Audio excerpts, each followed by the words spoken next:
골로새서 1장 9절부터 12절 말씀, 하나님 말씀을 함께 받들어 읽겠습니다. 이로써 우리도 듣던 날부터 너희를 위하여 기도하기를 그치지 아니하고 구하노니 너희로 하여금 모든 신령한 지혜와 총명에 하나님의 뜻을 아는 것으로 채우게 하시고 주께 합당하게 행하여 범사에 기쁘시게 하고 모든 선한 일에 열매를 맺게 하시며 하나님을 아는 것에 자라게 하시고 그의 영광의 힘을 따라 모든 능력으로 능하게 하시며 기쁨으로 모든 견딤과 오래 참음에 이르게 하시고 우리로 하여금 빛 가운데서 성도의 기업의 부분을 얻기에 합당하게 하신 아버지께 감사하게 하시기를 원하노라. 아멘. 제가 종종 받는 질문 가운데 하나는, 목사님, 기도하는 게 너무 힘들어요. 어떻게 기도하면 좋아요? 이런 질문이에요. 네.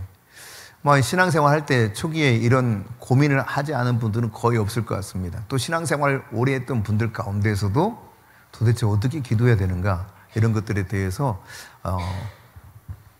의문점을 가질 때가 있어요. 밤낮 내가 기도하는데 이 기도가 진짜 주님이 들으시는 기도인가?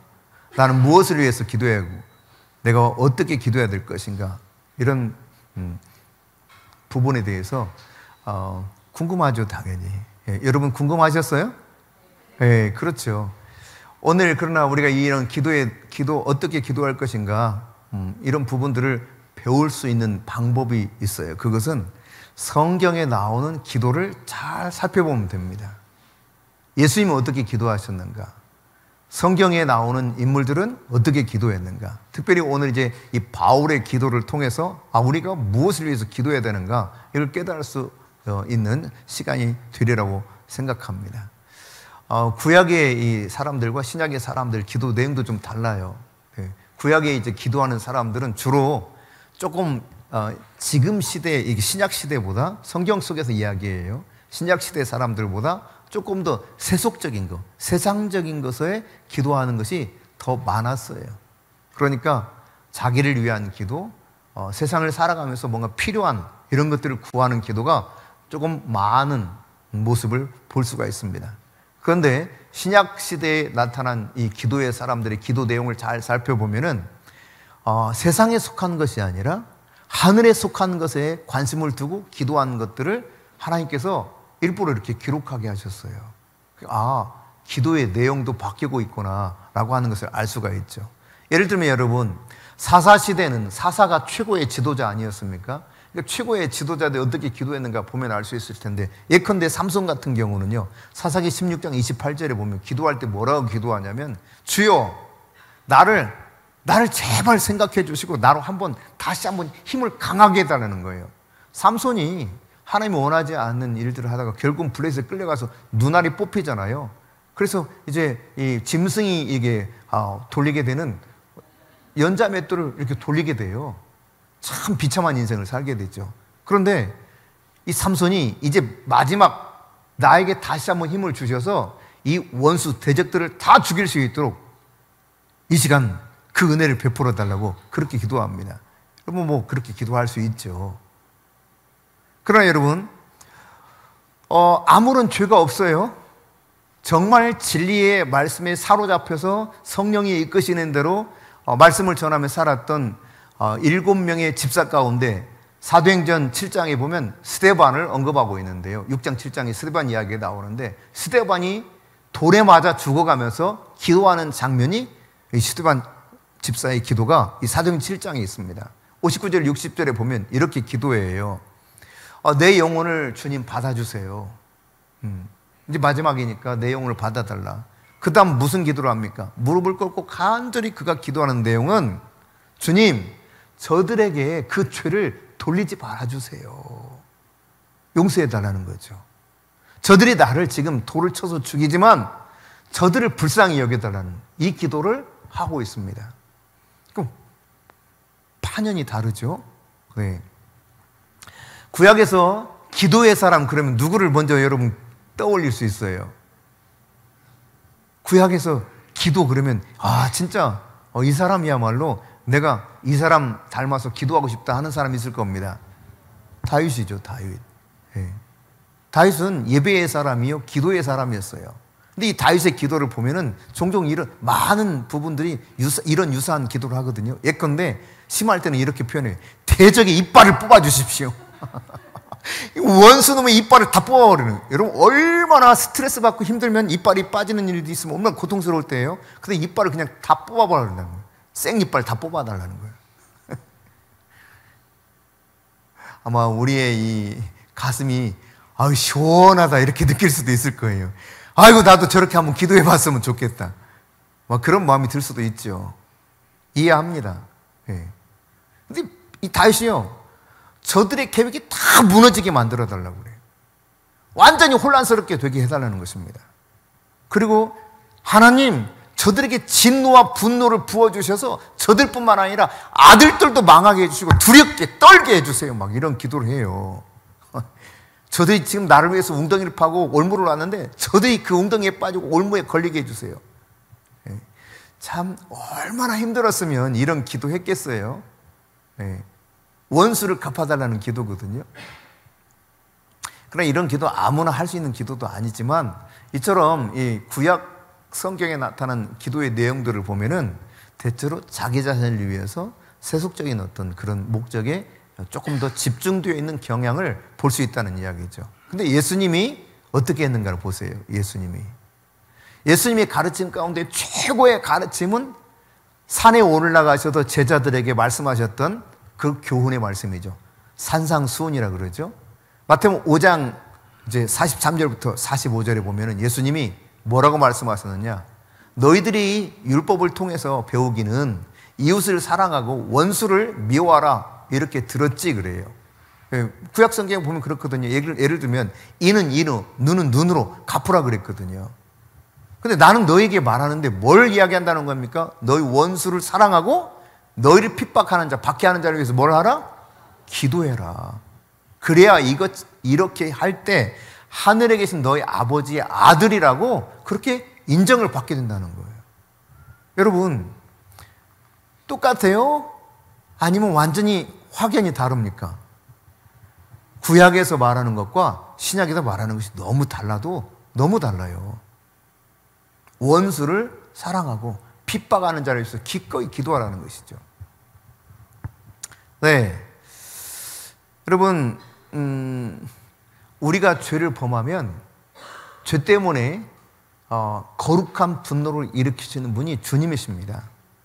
하나님의 거룩한 분노 때문에 이 죄를 가만히 두실 수 없는 분이 예수님이셔요. 사실은 예수님께서 이것 때문에 우리를 위하여 희생하시고 십자가에 죽으셨거든요.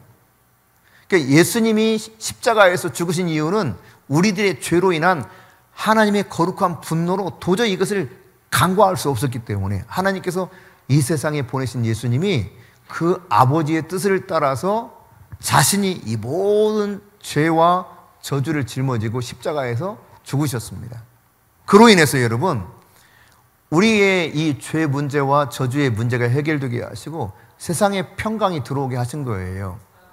그러니까 이 예수님의 이 보혈은 아무리 찬양하고 찬양해도 더 어떤 그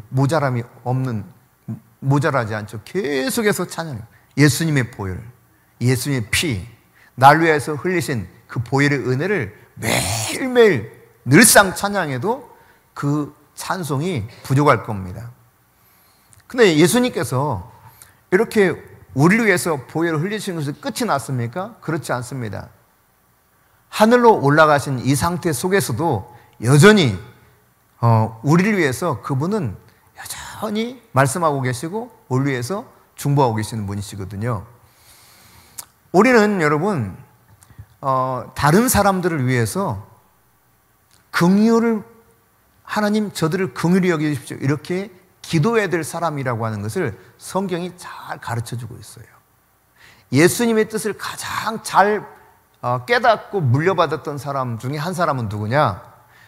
처음 교회했던 예루살렘 초대교회의 최고의 수장이었던 예수님의 친동생 야고보입니다.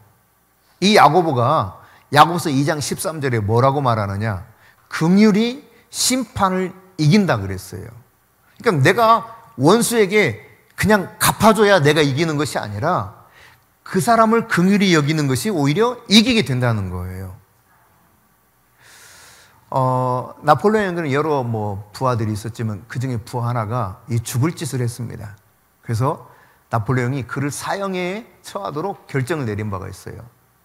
이 아들을 둔, 사형당할 수밖에 없는 아들을 둔 어머니가요, 이걸 그냥 가만히 있을 수가 없는 거예요. 그래서 나폴레옹이 달려가가지고 막 애원하면서 내 아들에게 긍휼을 베풀어달라고 막 간청을 해요. 근데 아주 단호하게 거절합니다.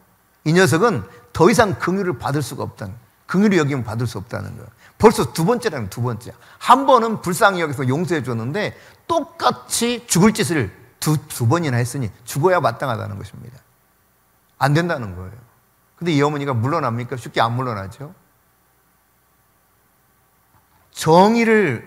사형을 언도해서 정의가 실현되게 해야 된다는 이 나폴레옹 말에 내가 지금 정의를 구하러 온 것이 아니라 나는 긍휼을 구하러 오지 않았습니까?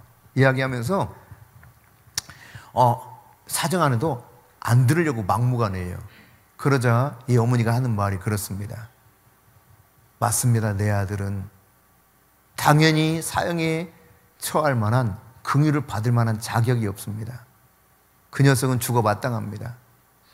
그러나 긍휼을 받을 자격이 있었다면 내가 왜 와서 이렇게 사정하면서 애원을 하겠습니까?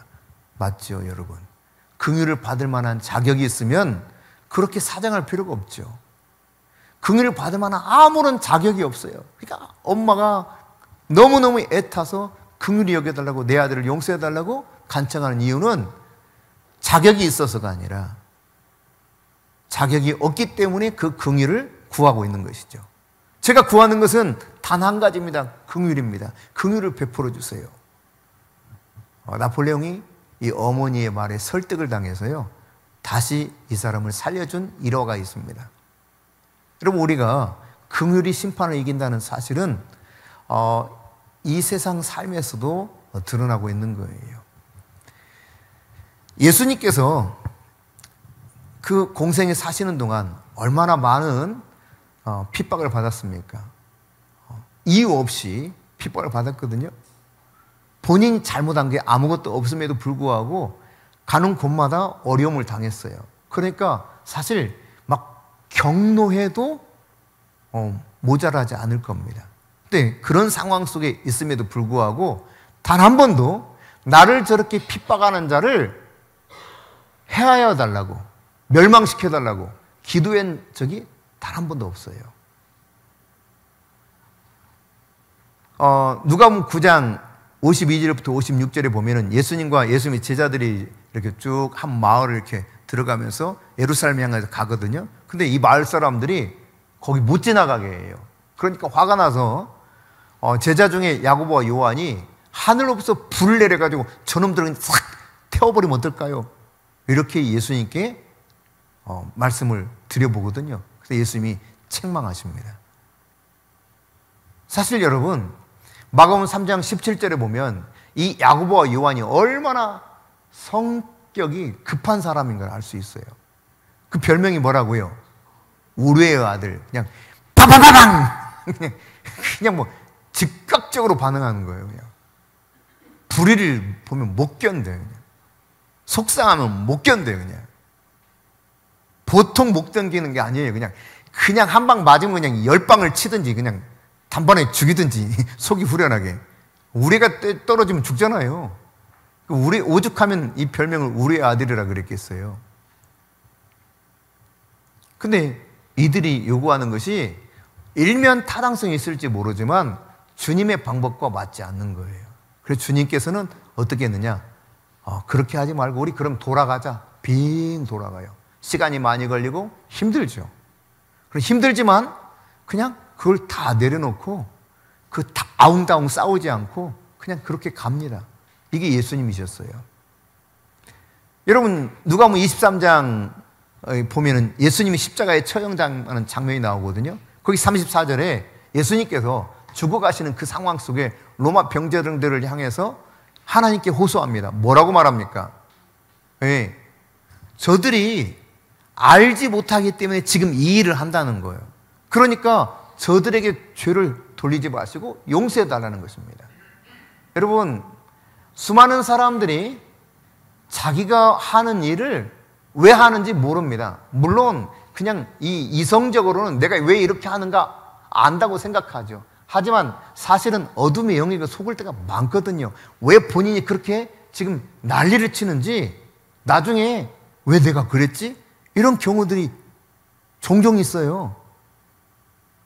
저들이 지금 막 눈에 살기가 있어서 지금 나를 죽이는데 혈안이 되어 있지만 저들이 왜 저렇게 하는지 알지 못하고 있으니 아버지 저들을 용서해 주십시오. 그렇게 기도하고 있단 말이죠.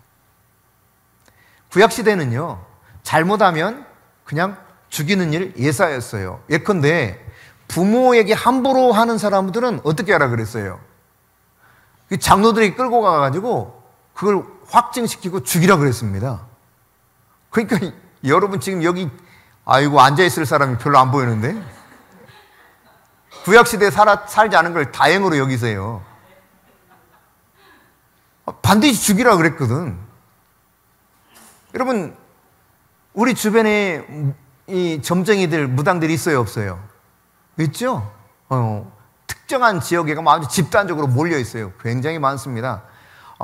눈에 이렇게 잘 띄지 않을지 모르지만요, 통계는요, 목사님들 숫자보다 여러 배가 무당의 숫자예요. 그냥 통계 잡힌 것만. 근데 이 구약 성경에 보면 출애굽기 22장 18절에 무당들을 뭐라고 그랬느냐? 절대로 살려두지 말래. 그게 여러분 보면 죽여야 돼. 가가지고. 이게 구약시대에 하는 일이에요. 그런데요, 신약이 넘어오면 좀 다르다는 이야기죠. 여러분, 여러분의 기분을 좀 상하게 해서 여러분을 뭔가 손해를 누군가 끼쳤어. 그때 여러분 어떤 기도를 하고 싶어요? 아유, 주님, 저놈 제발 망하게 해주세요. 내가 속이 터져요. 죽겠어요. 저놈은 그냥 원수를 갚아주세요. 그런 기도를 하고 싶습니까? 아니면 예수님이 말씀하셨던 것처럼 주님, 나를 핍박하고 나에게 곤란하게 하지만 저들을 축복해 주세요. 그렇게 기도하고 싶어요. 아이고, 거짓말도 잘한다.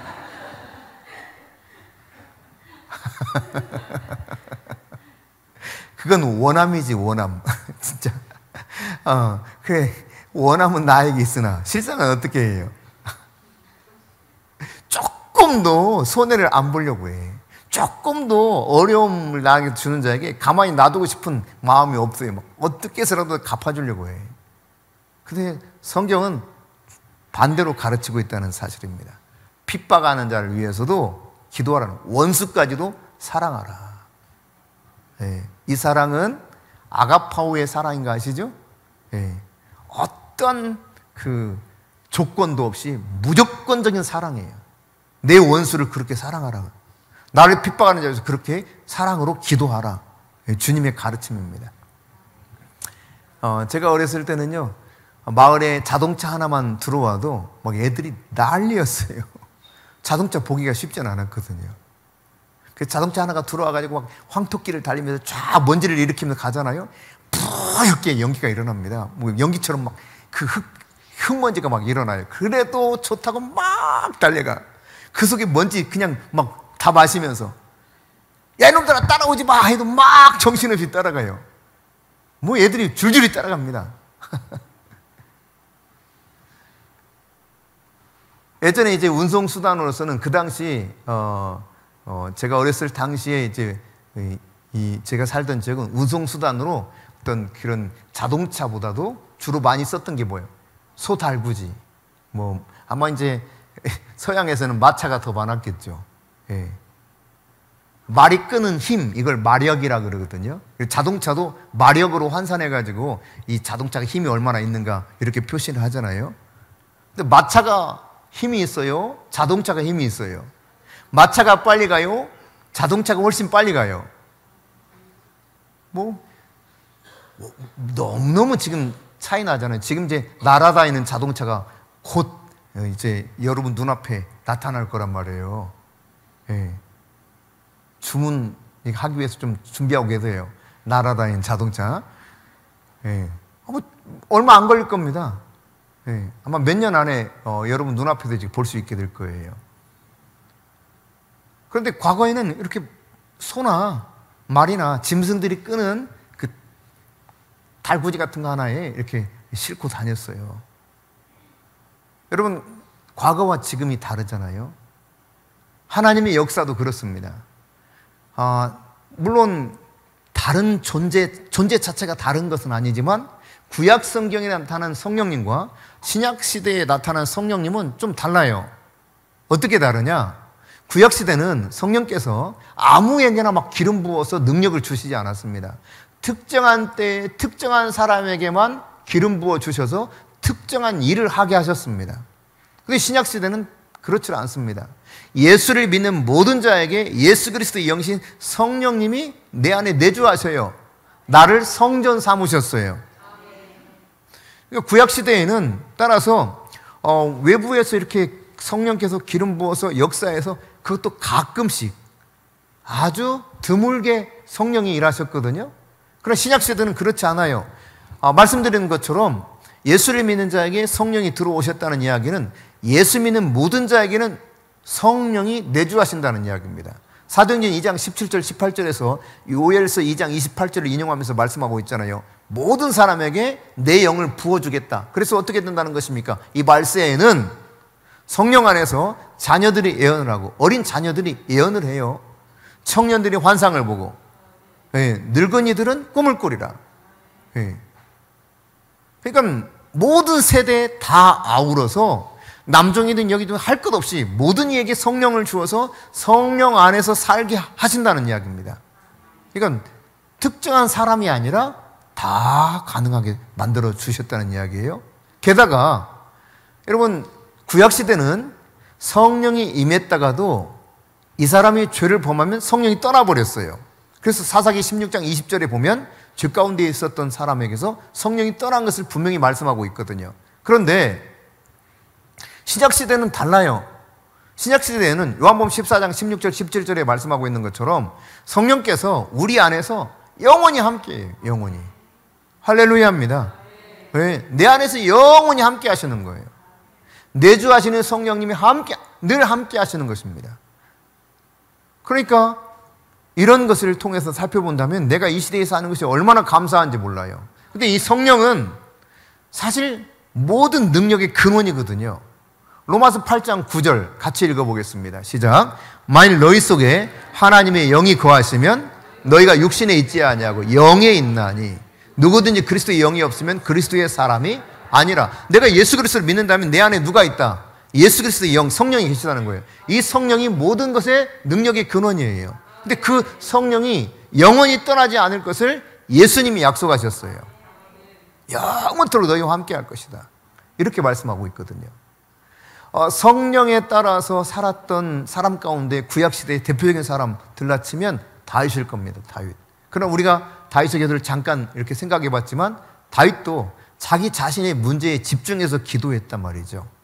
그러나 이 바울 같은 경우를 보게 되면은 전혀 다른 것을 보여줘요. 오늘 본문에서 이것을 우리가 확실히 깨달을 수 있습니다. 자, 본문 다시 9절부터 12절 읽어봅니다. 시작. 이로써 우리도 듣던 날부터 너희를 위하여 기도하기를 그치지 아니하고 구하노니. 바울이 지금 기도하는 거예요. 계속해서 너희로 하여금 모든 신령한 지혜와 총명에 하나님의 뜻을 아는 것으로 채우게 하시고 주께 합당하게 행하여 범사에 기쁘시게 하고 모든 선한 일에 열매를 맺게 하시며 하나님을 아는 것에 잘하게 하시고 그의 영광의 힘을 따라 모든 능력으로 능하게 하시며 기쁨으로 모든 견딤과 오래 참음에 이르게 하시고 우리로 하여금 빛 가운데서 성도의 기업의 부분을 얻기에 합당하게 하신 아버지께 감사하게 하시기를 원하노라. 그러니까 바울이 어떤 기도를 하고 있는가 잘 보면은 우리가 늘 기도하는 가운데 나의 기도의 이 핵심적인 내용이 뭐가 돼야 될 것인가를 깨달을 수 있게 돼요. 자, 먼저 이 바울의 기도를 보면 크게 세 가지를 기도하거든요. 세 가지. 먼저 첫 번째 9절을 다시 한번 읽습니다. 시작. 이로써 우리도 듣던 날부터 너희를 위하여 기도하기를 그치지 아니하고 구하노니 너희로 하여금 모든 신령한 지혜와 총명에 하나님의 뜻을 아는 것으로 채우게 하시고. 일단 바울은요, 자기 자신 기도보다 이 골로새 교회를 위해서 기도하고 있다는 사실을 알 수 있죠. 그런데 무엇을 위해서 기도하느냐? 하나님의 뜻과 목적을 잘 알 수 있도록 이것을 첫 번째로 기도한다는 거예요. 하나님 뜻, 하나님의 목적을 잘 알지 못하면 아무리 열심히 내가 신앙생활해도 그것이 다 허사가 될 수 있어요. 예수님께서 기도를 가르치실 때 이런 내용으로 한번 가르친 적이 있습니다. 바리새인이 길거리, 내거리 어귀에 서서 하늘을 향해 손을 들고 기도한다는 거예요. 근데 그들은 일주일에 2번씩 금식하며 기도했다는 것입니다. 뿐만 아니라 박하와 회양과 근처의 11조도 드렸던 사람들이라는 것을 스스로 기도 내용에서도 밝히고 있어요. 이 말을 바꾸어서 좀 설명하자면 신앙생활할 때 어마어마하게 철두철미하게 살았다는 이야기예요. 그 사람 보면 어떻게 저렇게 신앙생활을 할 수 있지? 놀랄 만큼. 세상에 일주일에 2번씩 기도를 계속, 금식을 계속한다고? 와, 나는 차라리 그냥 안 믿을래. 이런 사람이 생길 수 있어. 저렇게 믿어야 된다면 난 안 믿을래. 이런 사람이 있을지도 모릅니다. 근데 저들은 일주일에 2번씩 금식하고 아주 작은 것에도 11조를 다 챙겨서 드렸어요. 하나님께. 채소 그거 하나 먹더라도 채소 10개 중에 하나를 하나님께 드렸단 말이에요. 여러분 그렇게까지 해본 적 있어요? 박하고 회양과 근처의 11조까지 드렸다. 그러니까 너무너무 철저하게 들은 거예요. 일주일에 2번씩 금식하면서 기도해 보셨어요? 그들은 늘 일주일에 2번씩 금식하면서 기도하는 겁니다. 죄를 거의 안 지어봤어요. 613가지 계명을 어떻게 지키려고 노력했던 사람들이 그들입니다. 날마다 성경을 암송하고 성경대로 살려고 했던 사람들이에요. 근데 예수님은 그 기도를 안 들으신대요. 대신 뭐라고 그럽니까? 그들이 조롱하고 비난하고 저것들은 진짜 죄인 중에 죄인이라고 말하는 손가락질 당하는 세리들의 기도를 주님이 들으신다는 거예요. 근데 세리는 그럼 어떻게 도대체 기도했길래 그 기도를 들으신다는 겁니까? 세리들은 막 가슴을 치면서 주여, 주여, 저는 죄인입니다. 저는 죄인입니다 하고 이거밖에 안 하는 거예요. 근데 그 기도를 들으신다는 거예요. 그러니까 여러분 주님을 잘 모르면 하나님의 말씀과 뜻을 그분의 뜻과 그분의 목적을 잘 모르면 우리가 열심히 신앙생활하고 기도해도 다 허사가 될 수 있어요. 그러니까 하나님의 뜻과 목적을 아는 것은 굉장히 중요한 것입니다.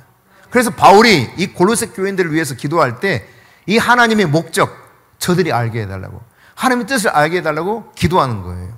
근데 이 하나님의 뜻과 목적은 아무리 내가 노력해가서 뭔가를 연구해가지고 알아지는 게 아니에요. 세상의 지혜로 그것을 알 수 있는 것이 아니라는 이야기입니다.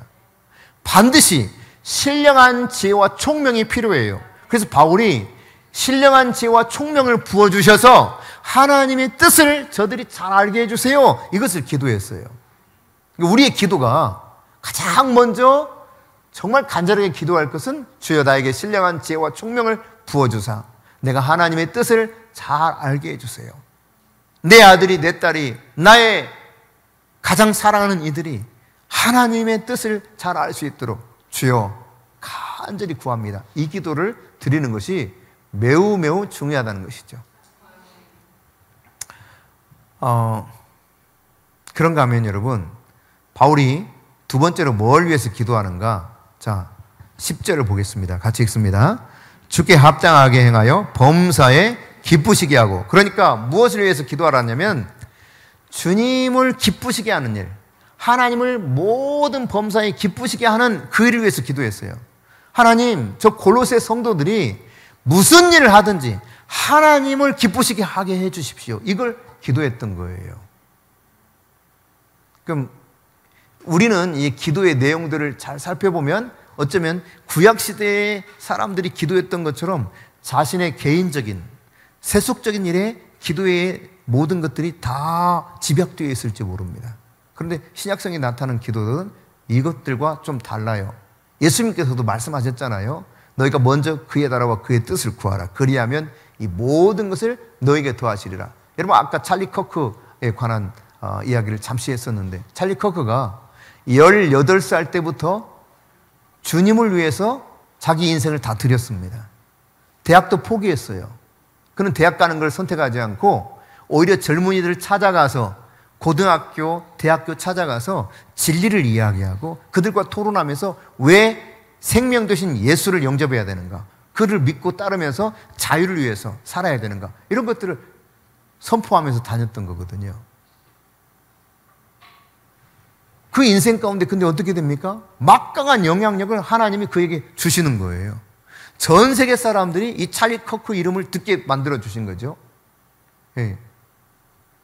아브라함의 이름이 창듣게 되었던 것처럼 갈라디아서에 보면 우리가 그리스도 예수 안에서 아브라함의 복, 그 복을 받을 수 있다 그랬거든요.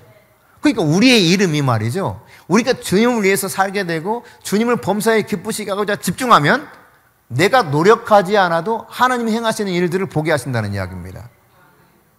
여러분, 오타니의 마음을 누가 움직여요? 하나님이 움직이셔서 내가 이 아이들을 책임지겠습니다 하는 거예요. 미국에서 여러분 책임진다고 하는 것은 어마어마한 돈이 들어갈 수 있습니다. 근데 그거 다 책임지겠다는 거예요. 뭐라든지. 애들 내가 인생 책임지겠습니다. 자기가 뭐 나았습니까? 자기가 좀 연관이 있습니까? 미국 사람과 일본 사람이 과거로 거슬러 올라가면 전쟁했던 그런 나라들 아니에요. 어찌 보면 서로 원수처럼 여겨야 될 만한 그런 나라입니다. 그럼에도 불구하고 하나님이 마음을 감동시켜서 이렇게 하는 거죠. 아마 수많은 사람들이 찰리 커크 가족을 위해서 기도하고 아마 도움을 줄 겁니다. 틀림없습니다. 그가 하지 않아도 하나님이 하게 만드시는 거예요. 그러니까 범사에 하나님을 기쁘시게 하는 일을 여러분 집중해서 하다 보면 하나님이 여러분을 기쁘시게 할 겁니다. 아멘이십니까? 네. 그런데 그러면 어떻게 하면 범사에 하나님을 기쁘시게 할 수 있는가? 이 비결을 세 가지로 언급하고 있어요. 첫째, 뭘 하라고 그러느냐? 그 이에서 보니까 모든 선한 일에 열매를 맺게 해서 하나님을 기쁘시게 할 수 있다는 거예요. 그럼 무슨 열매를 말하는 것이냐? 도대체 이것은 복음을 알지 못하는 자들에게, 불신자들에게 복음을 전해서 저들이 예수 믿고 구원받아 영원히 하나님 앞에 추수의 열매로 드려지는 것을 말하고 있습니다. 그러니까 여러분이 생명의 복음을 전해서 그가 예수를 그리스도로 영접하고 주로 인정하면서 살아가게 되면 하나님을 기쁘시게 하는 최고의 일이 되는 거예요. 또 한편 어떻게 하나님을 기쁘시게 할 수 있다는 것입니까? 계속해서 나오는 말씀에 보니까 두 번째로는 이렇게 이야기하고 있죠. 하나님을 아는 것에 자라가는 것이 하나님을 기쁘게 한다는 거예요. 하나님을 더 알아가는 거. 하나님을 모르면 하나님을 기쁘시게 할 수 있을까요? 제가 이 예배 시작 전에 잠깐 이렇게 떠오르더라고요. 생각이. 어떤 거냐면 그 이솝 우화에 여우와 학에 관해서 이렇게 나오는 이야기가 있죠. 여우와 학입니까? 뭡니까? 이거? 학이죠? 예? 아, 두루미. 학이나 뭐 두루미나 비슷하다. 그러려니 하세요. 서로 초청을 하잖아요. 초청을 하는데 여우가 뭘 준비해요? 접시에다가 이렇게 먹을 걸 준비해요. 그 두루미가 화가 났어. 그래가지고 자기 집에 여우를 초청하잖아. 이제 뭘 준비해요? 길게 집어넣어야, 부리를 집어넣어야 먹을 수 있는 그릇을 준비하고 거기다 먹을 걸 주고 먹으라고 그래요, 여우한테. 그러니까 서로 알지 못하면 뭐 아주 그냥 내 집에 온 손님 잘 대접하겠다고 해도 손님을 역겹게 만들 수 있고 화가 나게 할 수도 있겠죠.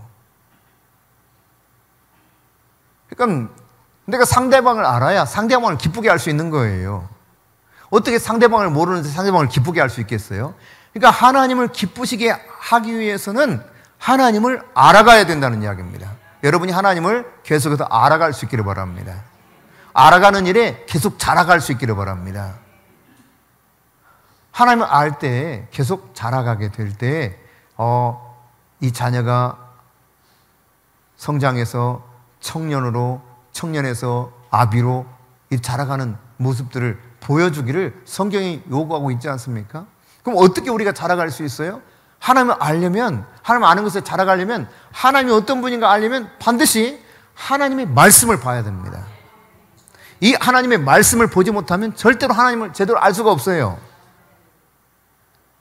여러분 지금 이제 내비 따라 성경 읽기 1년 1독 참여하시는 분들이 계시는데 그냥 이렇게 계속해서 하루 분량 조금씩 읽어나가다 보면은 어느 순간 성경 전체가 다 이해되진 않죠. 근데 하다가 보면 조금씩 이렇게 깨달아지는 부분들이 있게 돼요. 하나님을 알아간단 말이죠. 아, 하나님이 이런 분이시구나. 아, 하나님은 이렇게 말씀하시는구나. 하나님이 제시하시는 길은 이런 거구나. 하나님은 정말 놀라운 능력의 분이구나. 이렇게도 능력을 행하시는구나.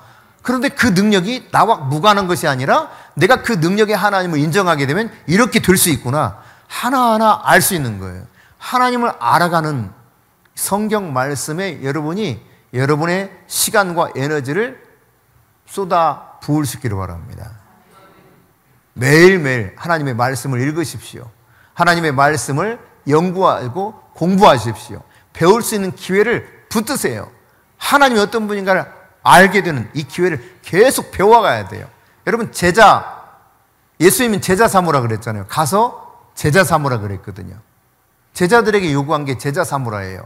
제자라는 뜻 자체가 단어 자체가 마세테스라고 하는 이 단어는 배우는 자 그런 뜻입니다. 뭐 하는 사람이라고요? 제자가? 배우는 사람. 그러니까 하나님의 말씀을 배우지 않으면 절대로 제자가 될 수가 없어요. 언제까지 배워야 됩니까? 계속해서 배우는 겁니다. 그리스도의 장성한 분량에 이르기까지 우리가 배우는 거예요. 배우기를 힘써야 됩니다. 성경은 우리가 배우기 힘쓰도록 요청하고 있죠. 힘써 여호와를 알라. 호세아 선지자를 통해서 말씀하십니다.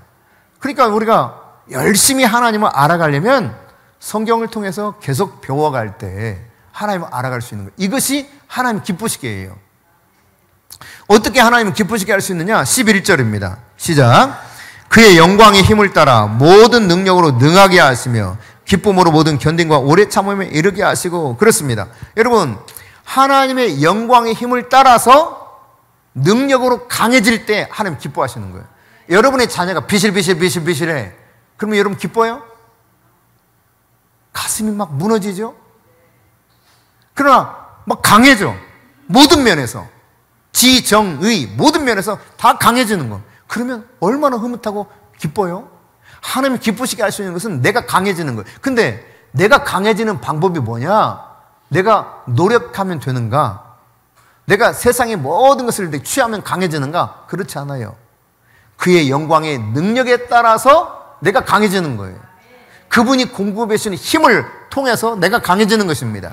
그러니까 예수님의 능력의 힘을 내가 계속 공급받으면서 그 은혜로 말미암아 내가 강해질 때 그러면 어떻게 되는가? 결과적으로 여러분 예수님 따라가는 길은 순탄한 길이 아니에요. 평탄한 길이 아닙니다. 아주 그냥 여러 가지 일들이 벌어질 수 있습니다. 그렇지만 예수 그리스도 안에 있으면 아무리 여러 가지 일들이 벌어져도 늘 기쁘고 평강해요. 내가 예수 안에 있기 때문에. 그럼 다윗이 이런 고백하잖아요. 내가 사망의 골짜기로 간다 해도 해를 받을 것을 두려워하지 않는다. 왜? 그의 지팡이와 막대기가 나를 안위하시나이다. 그러니까 우리가 주님 안에 있으면 사망의 음침한 골짜기로 통과하는 일들이 있을 수 있습니다. 그렇지만 주님이 나를 지켜주시고 나를 안전하게 지켜주셔요. 그럼 그분의 힘의 능력에 따라서 내가 강해지면 비록 주를 따라가는 길이 고난의 길이요 십자가 길일지 모르지만 이것을 11절 마지막 부분에 이야기하고 있는 것처럼 견뎌내게 해요. 오래 참게 해요. 여러분 견디지 못하고 오래 참지 못하면 결국 믿음에서 떨어지게 되고 결실을 맺을 수가 없습니다. 예수님께서 씨 뿌리는 비유를 통해서 분명히 말씀하셨죠. 길가에 떨어진 거 말할 것도 없죠. 새들이 와서 먹어버리니까. 이거 원수가 다 그냥 빼앗아 간다는 이야기죠. 사탄이 와서 말씀이 전혀 이 사람 안에 어떤 영향도 미치지 못하게 만들어버리는 거예요. 그런가 하면 돌밭에 떨어집니다. 이게 싹이 금세 나기는 하지만 햇빛이 쫙 들면 어떻게 돼요? 금세 말라 죽어요. 하나님의 말씀에 대해서 너무 기쁘게 받았는데 환란이 오면 언제 내가 예수 믿는 다 포기해버려요. 이런 사람이라 그랬어요. 가시떨기에 떨어진 것을 이야기하고 있죠. 잘 자라요. 마지막 추수 때가 거의 됐습니다. 이제 됐다 싶은데 어떻게 됩니까? 가시의 기운이 늘려서 더 이상 결실을 제대로 맺지 못한다는 거예요. 이것은 무엇을 말하고 있습니까? 이생의 염려와 재리에 대한 유혹, 이런 것들이라고 했어요. 그러니까 염려하고 재물에 대해서, 물질에 대해서 우리 마음이 빼앗기면 제대로 열매를 맺을 수가 없어요. 오로지 제대로 열매 맺을 수 있는 건 무엇이냐? 좋은 땅에 떨어진 씨앗만이 자라서 열매 맺게 되는데, 이것을 예수님께서는 누가복음을 통해서 누가복음을 통해서 말씀하고 계시기를, 이 좋은 땅이라고 하는 것은 착하고 좋은 마음인데, 그 착하고 좋은 마음으로 말씀을 받아서 뭐라고 표현하고 있어요? 인내로 이 말씀을 잘 극복해야 마침내 진짜 결실을 맺을 수 있다는 거예요. 그러니까 이 인내하는 힘은 어떤 때 주어지느냐, 오래 참는 힘은 어떤 때 주어지느냐, 방금 살펴봤던 것처럼 그분의 힘의, 영광의 힘의 능력을 내가 공급받을 때 내가 견뎌낼 수 있어요. 다른 말로 말하면 성령의 불이 있어야 돼요. 내가 성령의 불이 없으면 견뎌내지를 못합니다. 그냥 어느 순간 피그르르 말씀과 기도 가운데서 내가 하나님의 성령으로 충만함 받지 못하면 계속 이 업앤다운이 계속 있는 거예요. 어느 순간은 진짜 제대로 믿는 것 같은데, 괜찮은 것 같은데, 근데 어느 순간은 그냥 바닥을 쳐요. 저는 목회하면서 이런 사람들 많이 봅니다. 참 힘들어요. 오늘 범사에 하나님을 기쁘시게 하기 위해서는 선한 열매를 맺어야 될 뿐만 아니라 하나님을 더 잘 알아가야 돼요. 그분의 공급하시는 영광의 힘을 공급받아서 그분을 기쁘시게 할 수 있는, 모든 상황 속에서 견디는 힘이 있어야 돼요. 자, 마지막으로 세 번째, 뭘 위해서 기도하는가? 12절입니다. 시작. 우리로 하여금 빛 가운데서 성도의 기업의 부분을 얻기에 합당하게 하신 아버지께 감사하게 하시기를 원하노라. 그러니까 궁극적으로 뭘 구하라는 거예요? 뭘 기도한다는 것입니까? 하나님 아버지께 감사하는 성도가 되기를 위해서 기도한다는 거예요. 녹록한 상황이 아니에요. 지금 이 골로새 교회도 문제가 생겼습니다. 그래서 바울이 지금 로마의 감옥에 투옥되어 있는 가운데 있지만, 그 중에서 이 골로새 교회 소식을 들었을 때 안 되겠다 싶어가지고 친서로 편지를 쓰거든요. 그러면서 지금 하는 이야기예요. 앞부분에는 간단하게 인사말로 인사하고, 진짜 바울이 하고 싶은 이야기는 이 9절부터 시작되는데, 바울이 진짜 처음 하고 싶은 이야기가 내가 너희들을 위해서 이렇게 기도한다, 이 내용이었어요. 이걸 꼭 알려주기 원했어요. 뭘 위해서 기도했다고요?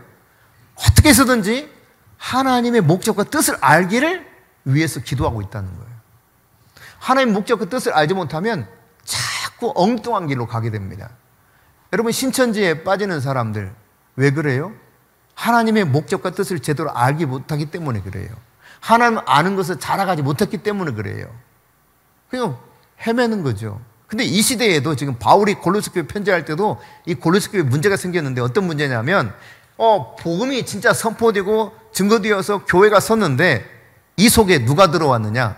이단이 들어온 거예요. 이단이. 여러분, 이단이 지금만 있는 게 아닙니다. 초기에 교회 속에도 이단들이 판을 쳤어요. 어떤 이단이었는지, 영지주의 이단이 들어와가지고 특별한 지식을 소유해야만 너희들 구원받을 수 있어, 이렇게 전하는 거예요. 그러니까 이들을 향해서 안 되겠다 싶어가지고 바울이 지금 간절히 이들을 위해서 기도하고 있다. 내가 너희들을 위해서 기도하고 있다. 다시 정리해 봅니다. 첫째, 뭘 위해서 기도한다? 하나님의 목적과 뜻을 저들이 알도록. 그 다음 두 번째, 뭘 기도한다? 어떻게 해서든지 하나님을 기쁘시게 하도록. 근데 하나님이 기쁘시게 하려면 뭐가 필요하다? 세 가지가 필요하다고 했어요. 첫째는 선한 열매를 맺어야 된다. 두 번째는 하나님을 더 알아가야 된다. 세 번째는 그분의 영광의 능력의 힘을 공급받아서 강건해져 가지고 어떠한 상황 속에도 견디고 오래 참는 믿음이 너희들에게 요구된다. 그리고 이제 궁극적으로 세 번째 기도는 뭐였어요? 범사에 하나님을 너희들 기쁘시게 하는 자 감사하는 자가 되기를 원한다. 어떤 상황 속에서도 감사하는 자가 되기를 원한다는 거예요. 오늘 여러분, 우리가 밤낮 부르짖어 기도하는 내용과 바울이 지금 어떤 기도를 우리가 집중해서 해야 되는지를 가르쳐준 이 진리를 통해서 한번 비교를 해보세요. 나의 기도가 어떤 기도인가? 나는 그럼 어떻게 기도해야 될 것인가?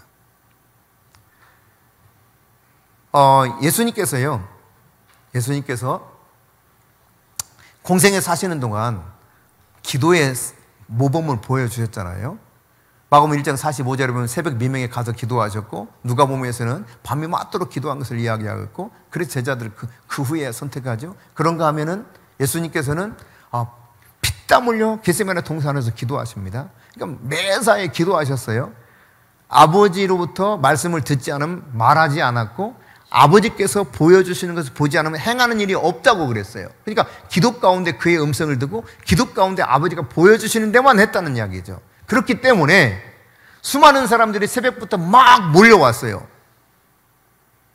예수님이 한적한 곳에 기도할 때. 근데 인간적인 마음으로는 그렇게 진짜 간절히 찾아서 새벽같이 쫓아왔는데 어떻게 외면하고 그냥 싹 나몰라라고 갈 수 있겠어요? 그런데 예수님이 그렇게 표현하거든요. 마가복음 1장 45절 이하에 내가 다른 마을로 가겠다는 겁니다. 그리고 그렇게 말씀합니다. 내가 다른 마을로 가리니 거기서도 복음을 전하러 가겠다. 나는 이를 위해서 왔다 하고 갑니다. 아무런 사람들에 대한 눈치를 보지 않아요. 그는 아버지께 기도했고 아버지의 말씀이 옮기기 원하는 거예요. 다른 말로 가기 원하는 거예요. 그냥 가버립니다. 네. 그들의 요구에 내가 지금 이 사람들의 이야기를 좀 들어줘야 그래도 내가 좀 인정을 받고 그럴 텐데 전혀 아니에요. 하나님 말씀을 듣고 하나님 말씀대로 따라가요. 그 예수님이 공생에 그렇게 기도하셨는데 지금은 어떻습니까? 지금 뭐하고 계실까요? 자, 히브리서 7장 봅시다. 7장 21부터 25절입니다. 같이 읽습니다. 시작. 이와 같이 예수는 더 좋은 언약의 보증이 되셨느니라. 제사장 된 그들의 수요가 많은 것은 죽음으로 말미암아 항상 잊지 못함이로되 예수는 영원히 계심으로 그 제사장 직분도 갈리지 아니하느니라. 그러므로 자기를 힘입어 하나님께 나아가는 자들은 온전히 구원하실 수 있으니 이는 그가 항상 살아계셔서 그들을 위하여 간구하심이라. 여러분, 예수님은 지금도 하나님 보좌 우편에서 누구를 위해서 기도하고 계시는 거예요? 네, 나를 위해서 기도하고 계시는 거예요. 그러니까 내가 기도할 때 나만 기도하는 게 아니라는 이야기입니다. 예수님이 지금 나를 위해서 기도하고 있는 거예요. 그분이 대제사장이 되셔서 우리를 위해서 중보하고 변호하고 있다는 이야기입니다. 자, 그런데 예수님만 기도하느냐? 그렇지 않습니다. 로마서 8장 26절에 보니까 성령 하나님도 우리를 위해서 탄식하면서 기도한대요. 말할 수 없는 탄식으로 우리를 위해서 친히 하나님께 간구한다 그랬어요. 성령 하나님이 우리를 위해서 기도하시고 예수 그리스도께서 하나님 보좌 우편에서 우리를 위해서 지금도 친히 기도하고 계십니다. 그러니까 내가 기도하면 하나님들이 막 바빠. 하나님도 막 기도하셔. 성령 하나님도 기도하시고 예수님도 막 기도하시면서 그래 그렇게 기도하는 거야. 내가 도울게. 나도 너를 기도하러 도울 거야. 네가 지금 이런 기도는 좀 아니고 다른 기도했으면 좋겠어. 성령님이 이렇게 깨우쳐 주시기도 하셔요. 그래서 나의 기도의 동역자가 되는 거예요. 아무도 나를 알아주지 않아도 내가 골방에 들어가 기도하면 이처럼 성령님도 예수님도 나를 위해 기도하신다는 사실입니다. 하나님은 응답하시는 분이십니다. 어떤 기도에 응답하십니까? 그의 뜻을 따라 하는 기도에 응답하십니다. 우리가 무엇을 위해서 밤낮 기도해야 될 것인가? 오늘 바울을 통해서 우리에게 제시해 주신 이 말씀을 잘 기억하실 수 있기를 바랍니다. 내 안에 항상 계신 그분이 우리의 기도를 도우실 것입니다.